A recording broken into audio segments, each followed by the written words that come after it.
Today we will be discussing, is my PPT clear to you?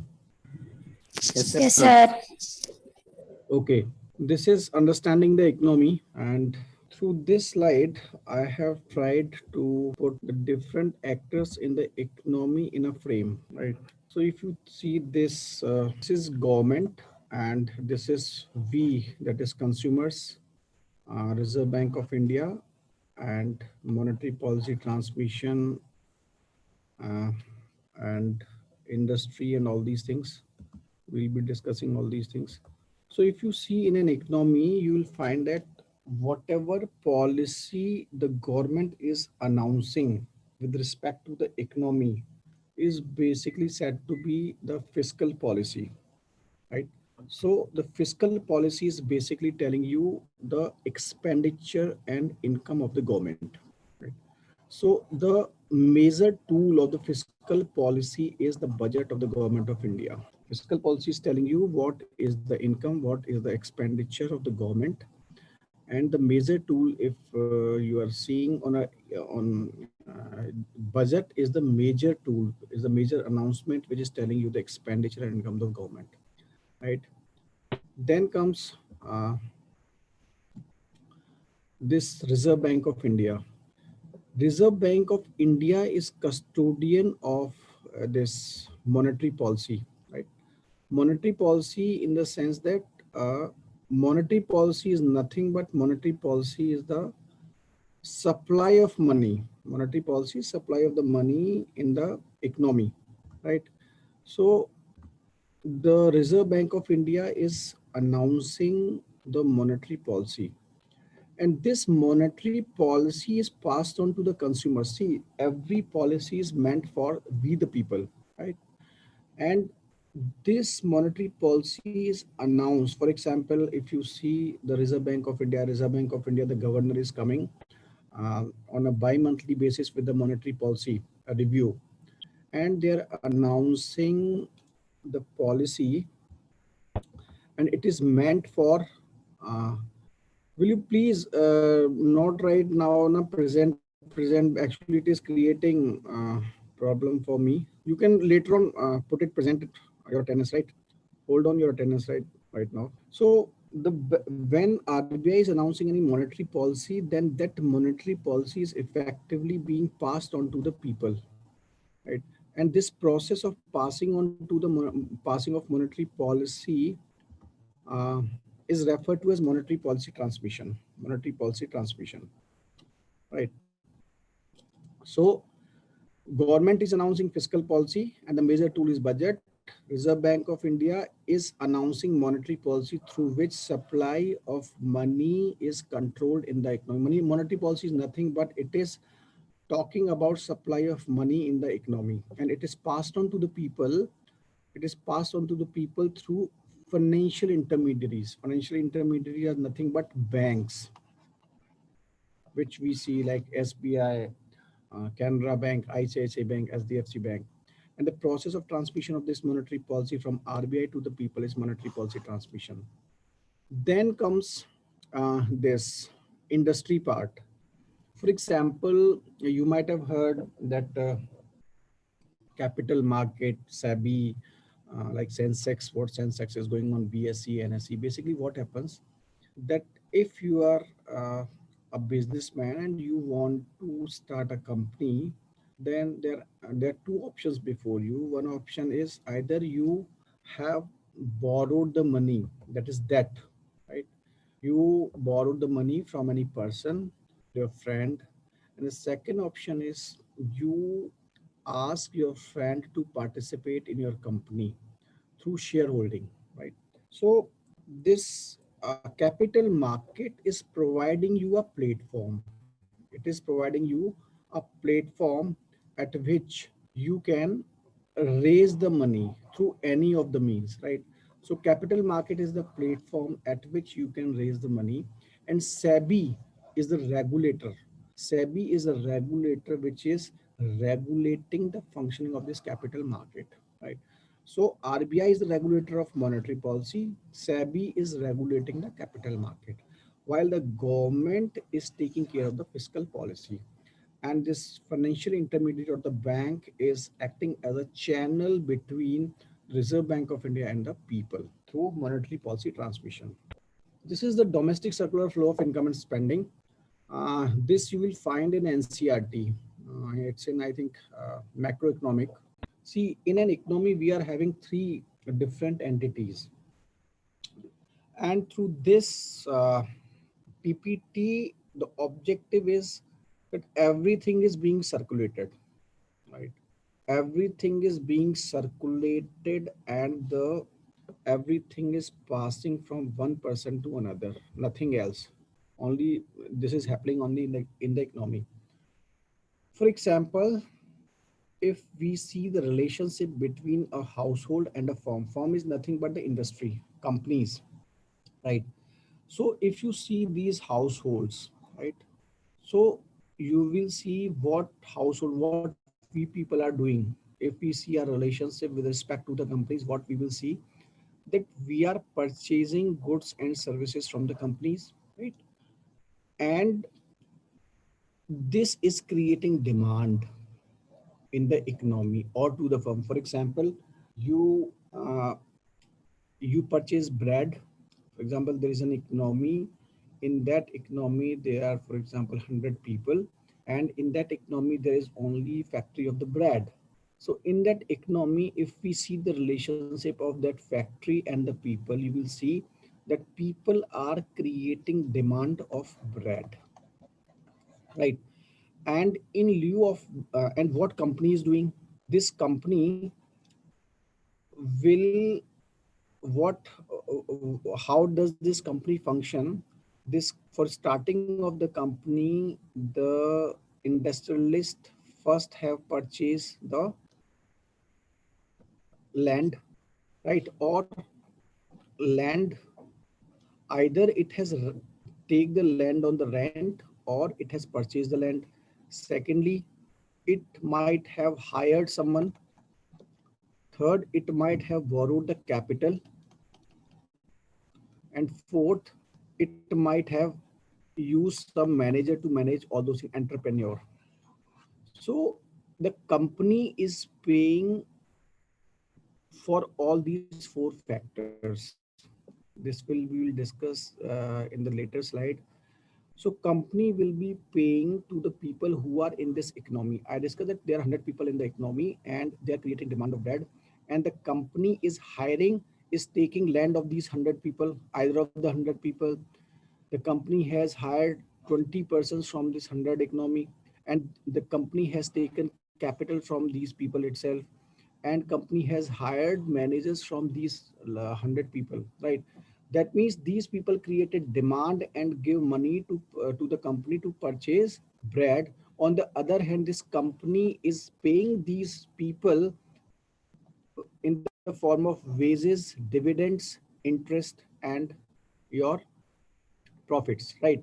So this is how relationship between, that means the money was given by these people to the company. On the other hand, this company give them back in this form, right? That is circular flow. On the other hand, if we take government into scenario, then if we see the relationship of the government and these people, the people are, these 100 people have certain income, and because of that income, these people paid taxes to the government. These taxes can either be direct, that means on their income, or on the other hand, taxes on indirectly. That means when they purchase bread in the economy, they have to pay certain indirect tax on the bread. So they pay taxes to the government.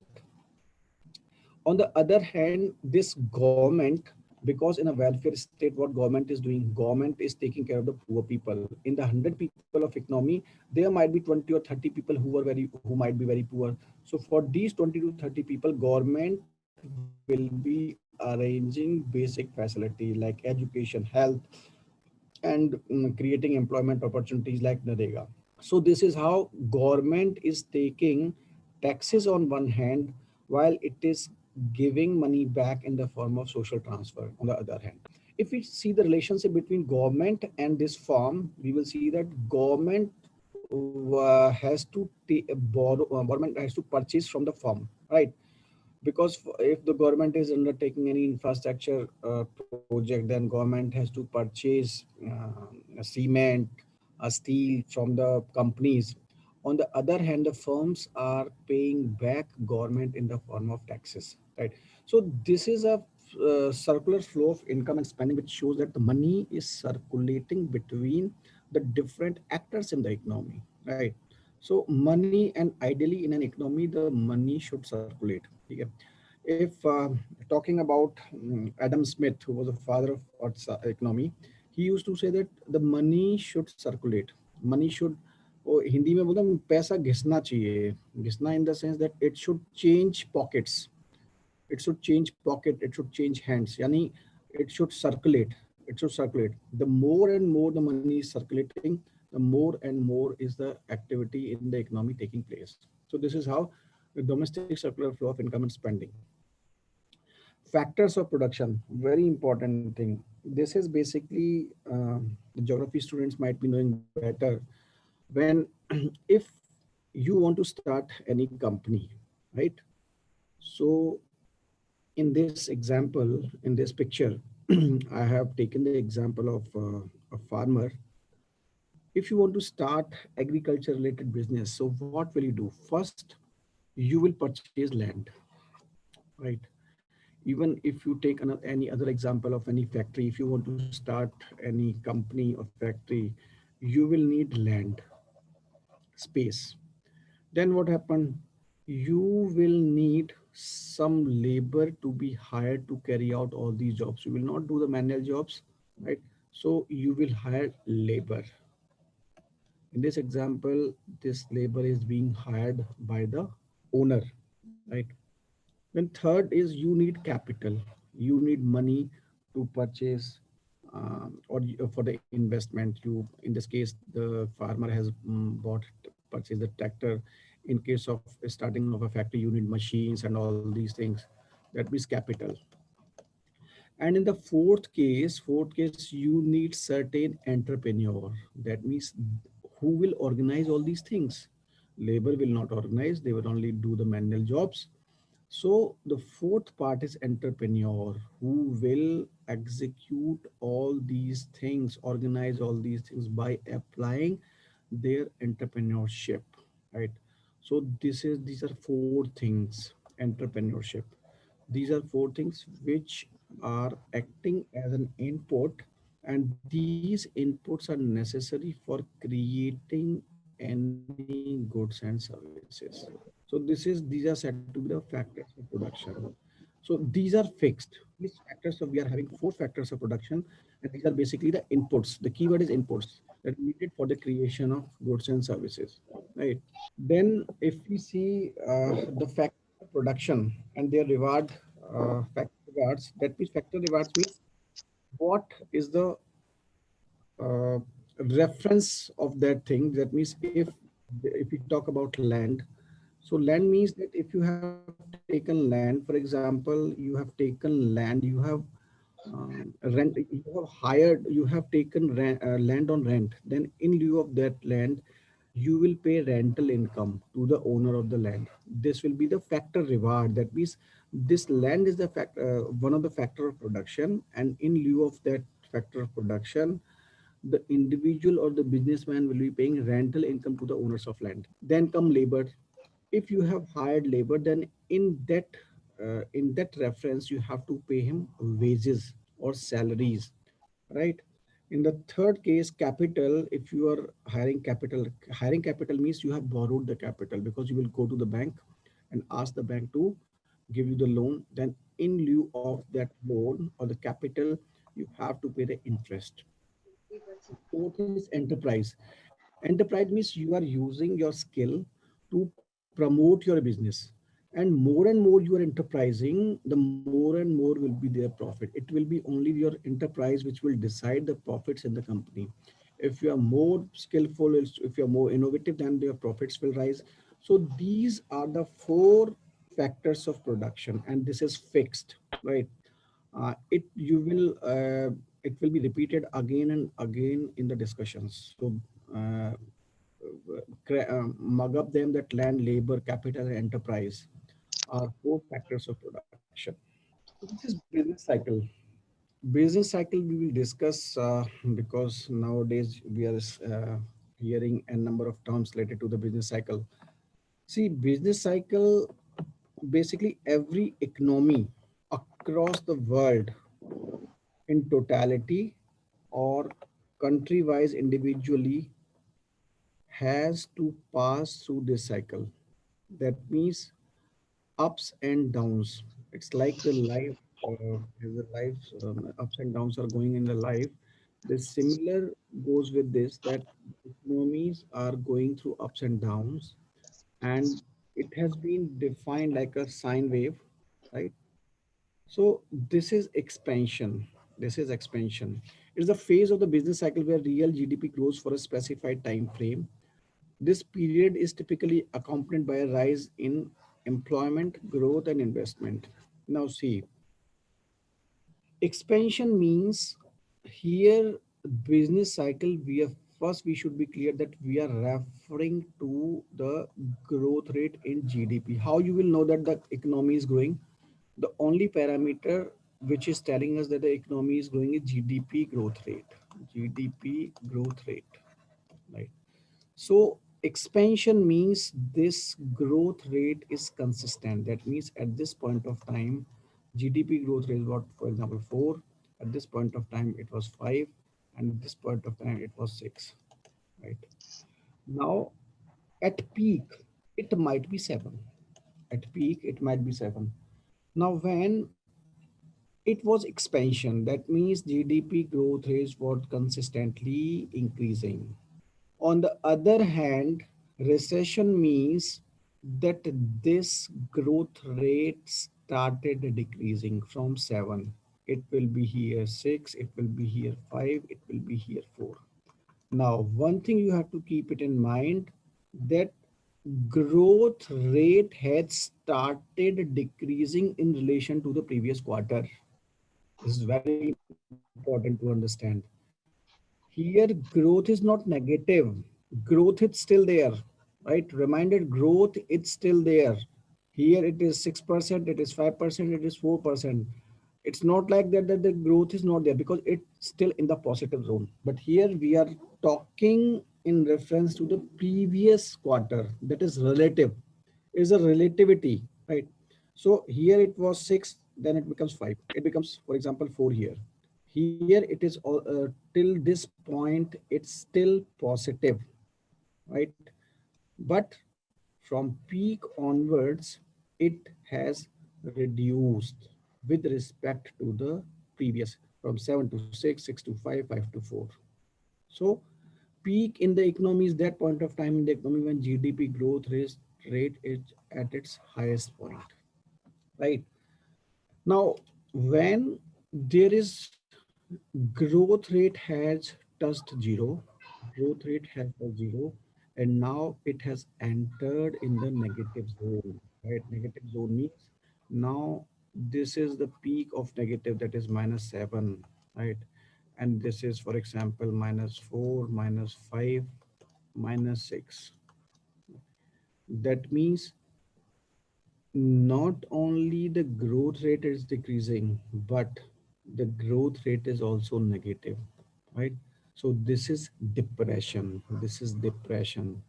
And trough is the peak of depression. That means this is the bottom out.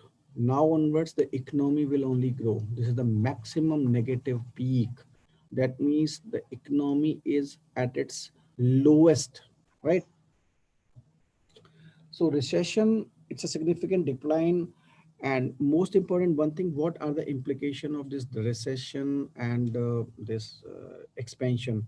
During the time of expansion, when the economy is growing, what does it mean? It simply means that growth is taking place. What are the implication of growth? That means employment is high, right?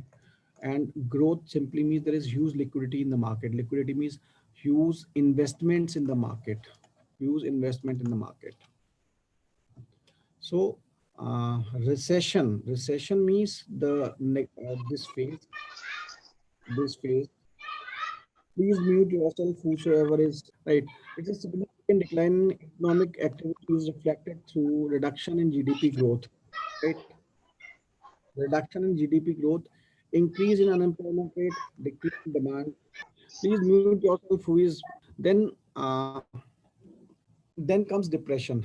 Typically, there is one definition of this technical part is that recession says that this negative growth should continue for 2 quarters, consistently for 2 quarters, right? Depression, which is in the negative zone part, when we have entered the negative zone, it says that it's an advanced form of recession lasting longer than 3 years. This is the technical definition. The depression means if the recession is continuing for more than 3 years, and secondly, it is resulting in a drop of the annual GDP of at least 10%. Right? First, the recession should continue for 3 years, and secondly, there should be drop of at least 10%. It is characterized as a dramatic downturn in economic activity in conjunction with a sharp fall in growth, employment, and production. The world has experienced depressions in 1930 and 2008, right? Why Corona time has not been still announced as depression?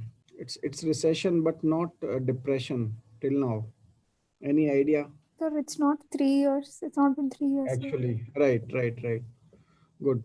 Trough. Trough, I already said that it is negative peak of a business cycle. Beyond this, an economy cannot go to the lowest, right? It is the lowest peak of the economy. Then recovery. Recovery means now onwards, the economy will start rising, right? Economy will start rising. So this is a basic of this business cycle. Liquidity, a very popular term you will hear in the economy.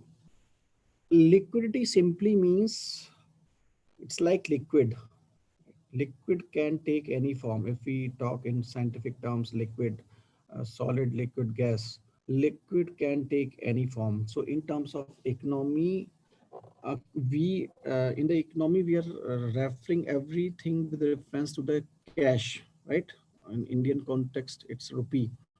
So liquidity means if anything can be exchanged with money easily, quickly, and without any cost. That is, the higher the thing can be exchanged easy, quick, and without any cost, the higher it will be liquid, right? So the best example of liquid assets is if you are having shares of any company, if you are having mutual fund of any company, if you are having bonds of the company, then what you will do, if you want money, then what you will do, you will sell all all your shares today, and by t plus 2, that means day after tomorrow, you will get the money, right? That means whenever you are in need of money, you can sell your stocks, right? You can sell your mutual funds, you can sell your bonds. Currencies, if you are having dollar, right, and you want to realize the money out of dollar because you are in need of money, then very easily, very quickly, without any cost. Without any cost means there should be certain transaction charges, that is different part, but without any extra cost, you can convert your if you are having gold, silver, and that market, you will go to the market, and that gold can realize you money instantly. So liquidity means that how easily, quickly you can convert your asset into the currency or rupee, right? Now take the example of non-liquid assets, art. Art means that it depends upon the situation. Means, I'll quote an example that when Priyanka Vadra, during the time of UPA, there was a art gallery, and one of her painting was sold in something crores and something. Can you imagine that? Can her painting fetch so much of amount now? Not at all, right? So And secondly, if you talk about corona, in case of in during the time of corona times, you will see that go to the market and realize the money out of gold. Stock same goes with everything. But in case painting of MF Hussain and I want to sell it, do you think that it will realize you money? No, right? So it depends upon the situation. So, for example, if you can also recall, Mamta Banerjee also sold one of her painting, I think 2 or 3 years back. But can you imagine that she can sold her painting when she might not be the CM, right? So these things are non-liquid in the sense that it's not easy to exchange them. It's not something which Priyanka Vadra sold at the time of UPA to government in crores. Might be it might be sold at around lakhs, right? But there is difference between crores and lakhs, right? And it's not very easy for anybody to exchange all these things during the time of emergencies. Wine collection, right? Only those individuals are who prefer to have all these things will only purchase, but it is very difficult to find all these people. And it's not very easy to find all those people. Same goes with the antiques. Antiques will only be purchased by those people who are fond of having the antiques. Coin collection, the same story. Real estate, yes. See, real estate means if you have, for example, purchased a house of 1 crore, it's not necessary that when you want to sell that house, it will realize you 1 crore. It depends upon the situation. For example, during the time of this corona and all these things, nobody was interested in buying the real estate. Or during the time of emergencies when the economy is in recession, people are not interested in buying a real estate. For example, 1 crore house you might say you can only realize around 50 lakhs rupees, right? So it depends. In case of non-liquid assets, what matters is the non-easiness, and you cannot exchange them with the currency, unlike liquid assets. Liquid asset can easily be quickly and without any cost can be exchanged with the currency. So this is the concept of the liquidity. That means how easily you can go to the market and sell your asset and it will provide you currency in return. Then comes Gini coefficient. Many times you can find direct question on this concept. This is nothing but is it correct to say that liquid assets need to be accepted by law and non-liquid assets need not be accepted by but depend on the situation? See, law, is it correct to say liquid assets need to be accepted by law? See, in case of this market, whenever we are discussing the market is basically functioning on the basis of demand and supply, right? So there is no question of law, because even in case of liquid assets, law cannot mandate that if you are planning to sell gold, then law cannot mandate anybody to buy it. It's not the law, rather it's demand and supply existing in the economy which is compelling anybody to purchase or not to purchase any good. It's not the law, right? Because keep it in mind that in the economy, it is in the market economy, because nowadays we are most of the almost all the economies are market economies, and in the market economies, what matters, what decides the law of the economy is demand and supply, nothing else, right?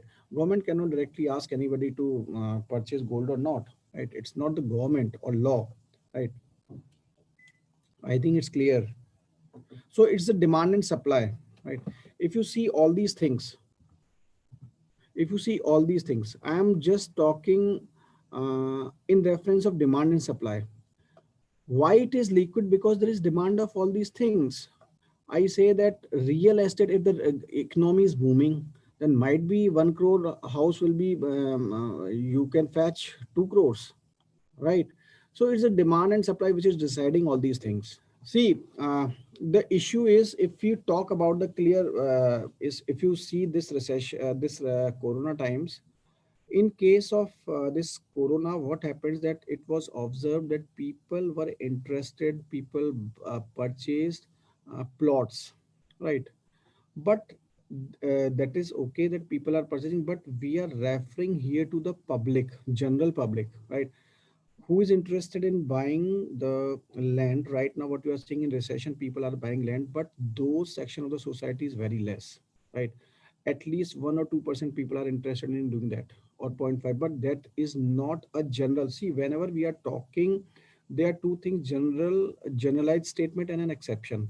Exceptions are always there, right? Exceptions are always there. So if we talk about the practical scenario, in even in this corona, people in NCR have purchased so much of land, right? They have invested in plots, assuming that they were getting all these things very at the very cheaper rates, right?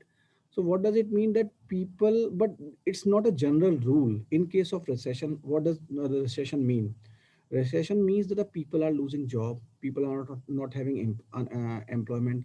When a general masses are not having employment, then will they be having the money to purchase anything? Exceptions are always there, and we cannot define any law, we cannot frame any statement, any general statement based upon certain exceptions. That we have to take in mind, right? Is it clear now? Right. So next is Gini coefficient. Gini coefficient is telling us about the inequality taking place in the economy. Right. Gini coefficient is telling us income distribution among population. It is telling you the inequality in the economy. So it ranges from 0 to 1, and 0 represents perfect equality and 1 represents perfect inequality. Right. Now see, if you see this graph, so you will see in this, when G1 is 0, for this percent of population have this much of money. That means, for example, this is 20% of the population has 20% of money, and it goes like this. This is a straight line, and G1 in this case is 0. If you see this scenario, then in this scenario, this is 100%, this is total inequality case. In this case, 0% of the population, 100% of the population is having this sort of population is having, the population is 0 and it is having no money, right? So limited people are having the maximum number of money. So if we talk about this corona times, if we talk about corona times, for estimating total income of population, how is the income of unorganized sector workforce be calculated at a national level? Total, how is the income of see, uh, this is a very complex situation for our country, that there is our you might have heard a term parallel economy, you might have heard a term gray economy, informal economy. So you are referring to the concept of the informal economy. In an informal economy, we have no account of all the individuals who are working in unorganized sector. That's why it is said that the half of the economy, even more than this, the formal economy, we are having informal economy, and there is no data which talks about the unorganized sector, right? That's why it is said that whenever there is effect of the economic policies, many times in India unorganized sector is neglected. So that's why if you see the government policies nowadays, like they are saying that focusing on mudra and all those things, this is basically about uh, promoting this unorganized sector part, right? So as of now, if we talk about unorganized sector workforce, you are only referring to this formal economy. So if you are calculating the GDP, GDP is taking into account all your factors which are part of the formal economy, right? So Gini coefficient is nothing but it is telling you the inequality in the economy, and 0 is telling you the maximum equality, and the as the number goes from 0 to 1, it is telling you the inequality in the economy. These are certain concepts which I have taken from NCRT. The concept of resources. There are certain materials or services which have got value. That means if you modify these things and you added certain value, then they can be used to produce goods. For example, if you are having any stone, right, and out of stone you came up with a statue, right? That means that stone was having certain value, and if you changes the structure of that stone, then it give you a good. That's why that stone is considered as a resource. That means it is having value, and it is just a matter of time. It is just a matter of entrepreneurship that it can be converted into a good, and that's why that will be referred to as resource. So if we classify the resources, they can be classified as natural and man-made. Man-made, simply those are made by the man, and natural means renewable, and which are existing in the nature, right? So in this is clear, man-made, nothing to explain. Natural, it's also clear, we are getting from the mother earth. One thing, we have to understand the difference between renewable and non-renewable. Renewable and non-renewable resources are both natural, but the difference is that renewable resources are replenished by nature automatically once they are used by the people. For example, air and water. But in case of non-renewable, the speed at which they are replenished, right, is not is very slow in comparison to the speed at which they are being consumed. So renewable, for example, air and water. So air and water, in case of air and water, these resources are being replenished by nature automatically.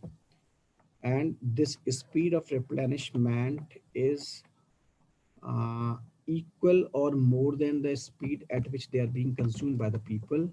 While in case of non-renewable, the speed at which they are being replenished is comparatively slower in comparison to the speed at which they are consumed. For example, oil and coal. Reason being, as you might have gone through in NCRTs, that it takes millions of years to form oil and coal, right?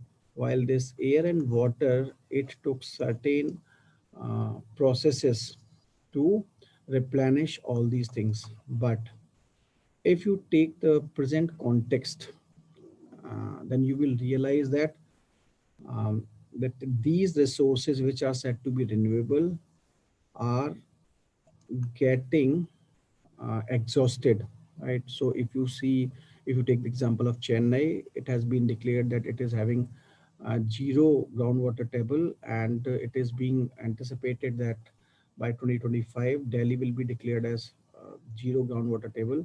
And NASA has reported that every year that water table is going down and down in northern India, right, because of one region or another. So this definition of renewable resources in the present context is subjected to certain conditions. Human as resource. Human as resource means that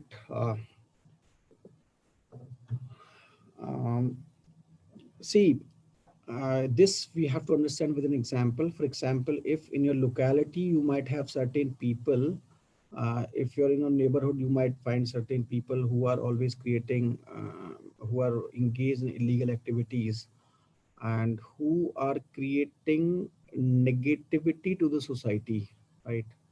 For example, if a person is always creating nuisance in the society, in your neighborhood, that means that person is bringing negativity to the society, and it is harmful to you, in the sense it is economically harmful to you, right? Take the example when last year these communal rights took place in Delhi, right? And last to last year, the dharna pradarsan was, I think, last to last year, dharna pradarsan was going on in Shaheen Bagh, very popular, right? So if you see, does it impact economically, right? Yes, it impacts India economically, because the such news bring negativity to the country and the people who are to invest in the country, right? So the objective of the government is to is to transform these people into human resource, because every people is not the human resource. A person is a people is transformed into a human resource if and only if he is being provided training, health, skill, and education. Then only he is acting as a human resource. So if you see the government, you'll find that government is focusing on providing all these things to the people so that they can be used as human resource. And a very popular term with respect to it is demographic dividend. Demographic dividend, right? Anybody who is having idea of demographic dividend? Anyone? You might have done, Uh, yes, sir. but can you explain? Yes, sir. So usually in a particular country's population, there is a particular phase, a particular decade, or a time when the working age population, the ratio of working age population with respect to the whole population is more. So that is a particular phase where particularly the working age people, most of them have to be utilized towards greater production. So that phase in population comes for different countries at different times.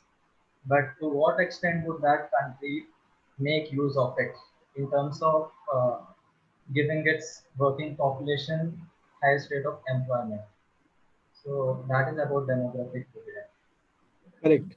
See, demographic dividend means certain profits, right? Dividend is nothing but it's economic term which talks about profit. Demography means the composition of the people. So demographic dividend means the composition of the population is such that if it is giving profits to the economy. When the composition of the people will give maximum profit to the country when the maximum people are in its youth. So many times when you are hearing Prime Minister Modi ji, he's always talking about demographic dividend, right? So if we talked in the context of India, then you'll find that we are youth, right? India is passing through the youth phase, right? When the world is graying. For example, if you see Europe, Europe is graying, Japan is graying, and in that scenario, India is having the youth population. We are having the maximum youth. More than 65% of people are youth. So that means demographic dividend means if we convert these youth into human resource, right, then only we can have this the fruits of demographic dividend. If these people are not being provided all these things and they are engaged in all these nonsense things, for example, they are engaged in communal rights and illegal activities, then it can lead to demographic disaster, and which is very much concerning for the country like India. Because when a youth is not engaged in constructive activities, and definitely that energy will be channelized into negative activities, right? Then comes infrastructure. Sir, one small doubt. Please. Sir, is demographic dividend a kind of percentage thing or any other numerical? See, demographic dividend is neither, it's a concept, right? It's a concept. It has nothing to do with any percentage or that sort of thing. Demographic dividend, just we want to say that how, which, when we will be realize the maximum output of the demography, right? So demography can be converted, we can realize a dividend from the existing demography. This is basically demographic dividend. We can only realize the dividend from the demography if and only if we are converting the existing demography into human resource. This is the only idea, right? So if we see, so talking specifically about India, wait, somebody is asking. Um, if we if we take the context of India, right? In the Indian context, why this term is very popular? Even this demographic dividend was directly asked in pre-exam, and many times in mains questions are coming from the related to this concept because we are having maximum youth population, right? And if you see, again, I'm telling you that if these youth are not being converted into the human resources, rather, and they are lying idle, they are not being employed, then where will the energy will be channelized? So demographic dividend is nothing percentage sort of thing. It's a concept. Basically, it's a concept, right? it gives a resulting growth form of shift in the age structure, usually decrease in the fertility and computer is known as demographic dividend, proportional to health. Yes, demographic dividend directly proportional to health, literacy, innovation, and life expectancy, actually. Right. Next is infrastructure. See, infrastructure is basically the basic systems that support the structure of the economy and whatever you see around you in the form of physical things, right? It is infrastructure, and it is capital intensive in the sense that it need huge investment. It needs huge investments, right? And it is intensive in terms of money. It right, it's vital to a country's functioning, economic development and prosperity. It create asset of permanent nature. For example, if you see roads, electricity, hospitals, right, education institutes, so all these are creating assets of permanent nature, and they are capital intensive and huge investments. Infrastructure, if we go a detailed understanding of the infrastructure, then it can be divided into two parts: physical infrastructure and social infrastructure. Physical means these are the basic physical structures, right, which are required for an economy to function and survive, such as transportation, power, highways, right? All these structures are basically physical. They are directly affecting the economy, right? On the other hand, if you see such structures like educational institutes and hospitals, they are directly not contributing to the economy. For example, if you see the hospital, it's not directly contributing, the government hospital is there, it's not directly contributing to the economy, but it is educational institutes, but they are developing the youth for the future, right? They are adding value, they are adding value addition to the youth so that their potential can be realized. That means they are being used for transformation of the youth, and effectively they are basically supporting the quality of life, right?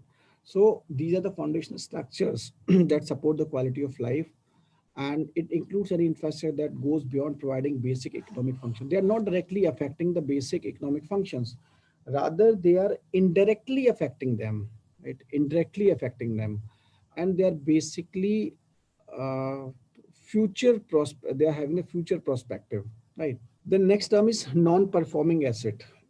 This concept of an asset and a liability, right? So to understand it, I'll take an example. The example is, for example, there is a bank. Bank is also said to be the financial intermediary, or as I already discussed in the first slide. What the bank is doing, you go to the bank to deposit your money, right? Then what bank is doing? Bank is giving this money to the borrower. Now we have to understand what is the liability and what is an asset. This deposit, this is, for example, you are Mr. A and this is Mr. B. You deposit, for example, 1 lakh rupee. So Mr. A deposit 1 lakh rupee with the bank. This 1 lakh rupee is the asset of Mr. A. This is asset of Mr. A, right? Talking in terms of bank, this bank has a liability of 1 lakh rupees of Mr. A. Liability. Why liability? Because the bank has a liability to pay 1 lakh rupee back to Mr. A. So talking about this 1 lakh, this is asset of Mr. A, while it is liability of bank. 1 lakh rupees liability. This is liability for bank. On the other hand, if Mr. B has borrowed this 1 lakh rupee, or it has borrowed, for example, 10 lakh rupees, right? This 10 lakh rupees, the borrower has taken it from the bank. This is liability for B, right? On the other hand, this 10 lakh rupee is the asset for the bank. This 10 lakh rupees asset of the bank, while it becomes liability for Mr. B. What does it mean? Why this 10 lakh is an asset to the bank? Because this 10 lakh is an asset to the bank because it is generating income for the bank. How it is generating income for the bank? Because bank is charging interest on this 10 lakh rupees. That's why it is asset. Now, when this asset term is converted into NPA, non-performing asset, when this asset ceases to generate income. When this asset ceases to generate income, normally what happens when you take loan from a bank, you are paying EMI to the bank. Now a situation arises, and that EMI is basically including the interest part, which is basically income against this asset. Now a situation arises that the Mr. B ceases to pay this EMI, right? That means this asset ceases to generate income. And when this loan ceases to generate income, it becomes NPA, non-performing asset. This is how the definition of NPA can be understood. Any bank has given loan to anybody that will be an asset to the bank, and when the asset of the bank ceases to generate income, then it will become NPA, right? So if we define it technically, then the technical definition of NPA is, when will you define that loan has turned into NPA? If interest and or the installment of principal amount of loan remain overdue for a period of more than 90 days, that means 3 months. If you have not paid, if you have not paid your installment for 90 days, Pratyusha to everybody, yes, after 90 days, when you have not paid your EMI for 90 days or more than 90 days, then your account will be classified as NPA. This definition is in the context of agricultural loans, the NPA is defined as, it is again two definitions for in the context of agricultural loans. There are two type of crops. One is short duration crop, right? And another is long duration crops. Long duration crops means which take more time, for example, sugarcane crop, right? And short term crops which will take less time, like rice, wheat, right? So for short duration crop agriculture loans such as paddy, jowar, bajra, if the loan is not paid for 2 crop seasons, that means if you have taken loan for short duration crop and you fail to pay back the installment for 2 crop seasons, then it will be NPA in that case. And in case of long duration crops, if you have not paid the money back for 1 crop season, then it will be NPA. This is demand law. See, in an economy, especially later on, we will discuss that what type of different economies we are having and what controls which type of economy. In the present context, most of the economies are either market economy, that means they are controlled by a market, and market economies are controlled by the laws of demand and supply. Market economies are controlled by demand and supply. So if you talk about the law of demand, it states that price and quantity demand of any good or service are inversely related to each other. That means if the demand is increasing, if the demand is increasing, then the supply, sorry, price and quantity demand of an good and service are inversely related to. When the price of a product increasing, the demand for the same will fall, right? The best example to understand is during the sale, right? If you went to sale, when will you went to the sale time? You will go to purchase anything in the sale because it is said that the prices has gone substantially down, and because the prices are down, that's why you people go to purchase the things, right? Especially females, right? Secondly, this law is not applied to certain things, right? Certain things means, I don't know whether you have heard it or not, but there are many instances, I think 2 or 3 years back in Odisha, the this salt, right? Salt was purchased by the people at the rate of 100 rupees per kg, right? Reason being that there was rumor that there will be scarcity of this salt. Secondly, if you practically realize this situation during the Corona times, I don't know about Hyderabad, but in NCR, I am telling you what happens, that the rates of food items for getting costlier, right? Especially prior to the lockdown, and still people were buying those things, right? Because these products are referred to as giffen goods, because these goods are basically low income non-luxury product that defies standard demand law, and they, the demand for giffen goods rises when the price rises and falls when the price falls, right?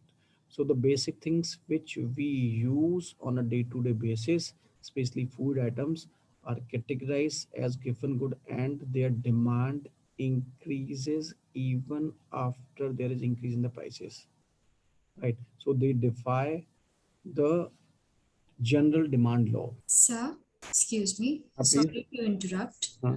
Uh, When we talk about the daily goods such as rice, bread, etc., mhm. that does it necessarily mean that their demand increases, or does it just mean that the demand does not decrease in spite of an increase in the price?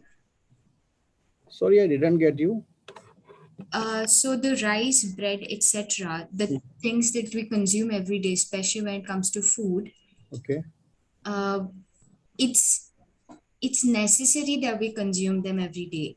So when the price increases, it is just that the demand of it does not decrease, because ultimately we have to consume it, right?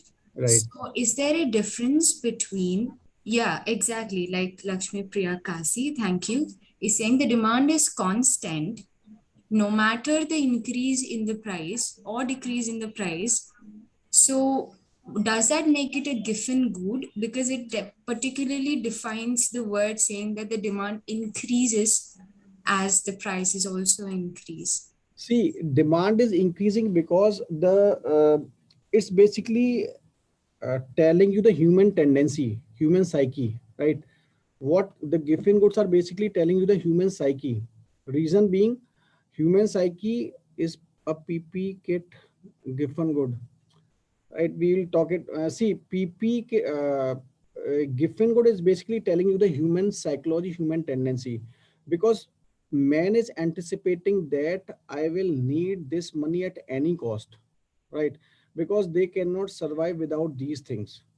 So whenever there is a huge demand of that particular thing, then they will buy it. The demand will increase, anticipating that the in future I'll need this and it will not be available to me. While person can survive without these luxury items, but person cannot survive without these non-luxury items, because these items, non-luxury items like rice and all these things, these are necessary for their survival. That's why there is human psyche, right? Or you can say it's more practical. For example, in case of non-availability of these things, they cannot survive. So it is more of a practical or human psyche which defies this demand law, right? Understood. Thank you, sir. Is PP kit given good? PP kit given good at that time? At that time, it was acting, right? Law of supply states that other factors remaining constant, price and quantity supplied of a good are directly related to each other. The best example of this is again Corona.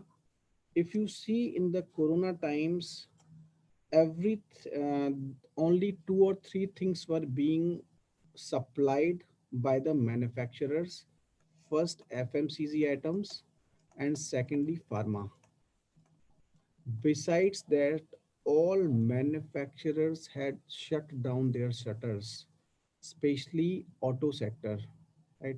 Because they knew that that there is no why we should supply when the people are not needing that thing, right? So supply will increase of all those goods which whose price is increasing, right? So this is law of supply, simple. Any other query till now, what we have discussed? Any query? Right, so it was please explain about Gini coefficient once again. Okay, see, Gini coefficient is telling you that the number, it is telling you the number of people, it is telling you the inequality, right? Inequality in the sense that how much of the population is having how much of money. For example, if the population is equal, that means that 20% of the population will be having 20% of the money. So if you see that, if you see the different reports, they are saying that top 10% or top 1% of the people are having 99% of the that money. That means it is telling you the inequality. So Gini coefficient is nothing but it is telling you the existing inequality in the economy. If Gini coefficient is zero, that means uh, equal number of people are having equal amount of money with them. That means 10% of the people are having 10% of the money, while inequality means that the money is limited to a limited number of people, right? So perfectly equality society is basically a socialist infrastructure types, right? So Gini coefficient is only telling you about this inequality in the economy. Infrastructure type, basically the two type of infrastructure, physical and social, right? Physical simply means what you see around you, like roads, and the peculiarity about physical infrastructure is the infrastructure which is directly impacting your economy. It is directly impacting your economy. That means if you see the highways, what they are doing, they are acting as a lifeline. If you see the power plant, it is directly affecting your economy, right? On the other hand, if you talk about social infrastructure, social means educational institute, hospitals. Don't Educational institutes are not contributing to the economy in such a manner in which a power plant is, rather than your educational institute is consuming resources, right, in terms of paying fees to the teachers, right?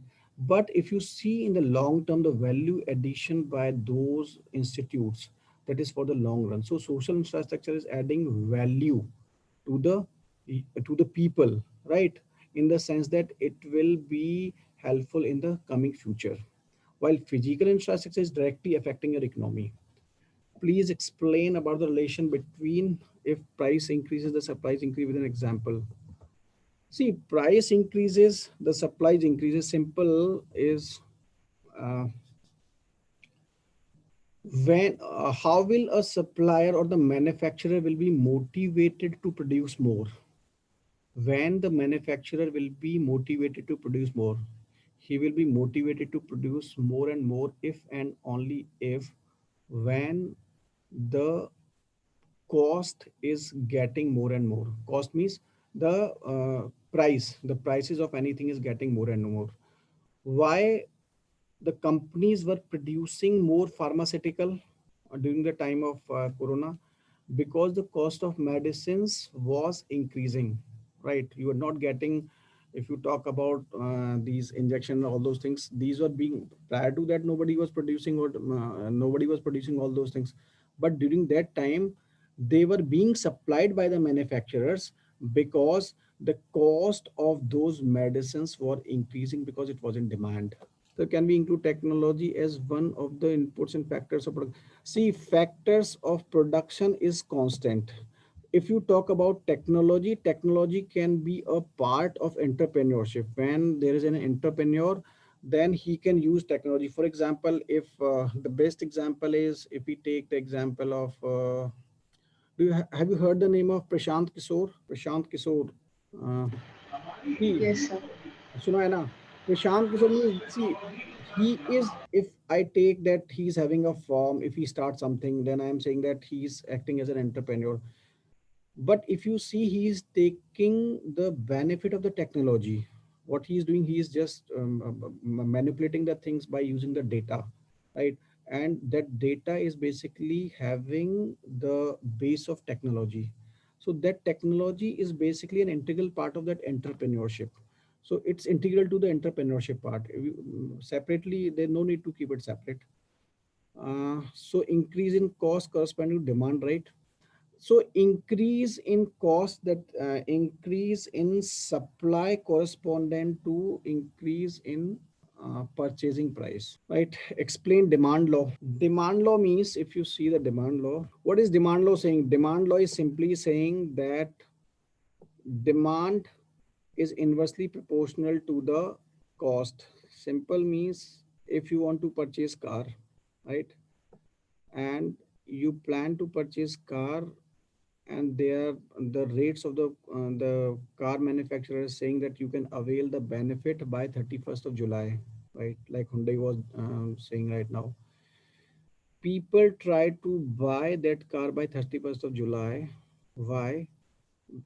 Because the rates are comparatively cheaper, right? So the prices of that car are cheaper until 31st of July. That's why the demand of that car will increase until 31st of July. That means demand increases because there was cheaper rates until 31st of July. So it is inversely proportional. And another best example, I took the example of sale, right? Why do people went to the sale? Why the demand in that particular time increases? For example, you might have heard uh, the Amazon servers crashed, right, in the previous years, right? Because the demand was so huge. The demand was so huge. Why the demand was so huge during the time of sale? Because the prices during the sale are so much reduced. This is how demand law functions. Any other question? Nowadays, COVID vaccine and shield are available for free, but the production is increasing. How to interpret it, sir? It is a loss to national profit. See, these things are like COVID vaccine and COVID shield. These are certain exceptional things. These rules, what we are discussing, all these laws are journalistic laws, right? But these COVID vaccine and COVID shield, government are providing free. And in, if you see US and UK, the governments are not only providing them free, but they are giving certain um, various benefits to them. So that is certain exceptional thing, which is to deal with certain situation. And secondly, there is no loss to the nation or profit in case of economy, because the companies, if you see the production rates, they're comparatively cheaper. So there's no question of profit and loss in that case. They're in the profits. Right. If you are having any query, then you can ping me on Telegram or anything. So when prices increase, demand should decrease. I meant price increase, demand should increase. Sir, please can you explain about monetary policy? We will discuss monetary policy in the coming lectures, right? We have to wait for that. Monetary policy simply means the supply of money in the economy. That's it, right? As of now, monetary policy means that we have to, it is about the supply of the money in the economy. And the RBI is the custodian of monetary policy. You're Yes, asking when thank you, sir. price increases, okay, demand should decrease. Okay, demand should decrease. And sales also. So how will increase manufacturing profitable? Increase manufacturing. See, increase manufacturing necessarily, it's not necessarily, that will be a part of supply. Okay. Manufacture will increase the supply if and only if there is, when the prices will increase, right? So what you are asking, Divya Rajeshwari is asking, you are mixing the both things. We are talking about the demand demand will increase when the prices goes down, and the supply will increase when the prices or the cost of the prices will increase, right? Vaccine rate is being paid by government. Will it cut tax before it pay amount? vaccine rate is being paid by the government. Okay, will it cuts tax before it pay amount? See, this issue was even highlighted in GST Council, and the government categorically refuses to cut taxes on vaccine. Right. So the taxes are being paid on it. Right. So I hope if you are having any doubt, you can ping me one on one. Right. Thank you very much.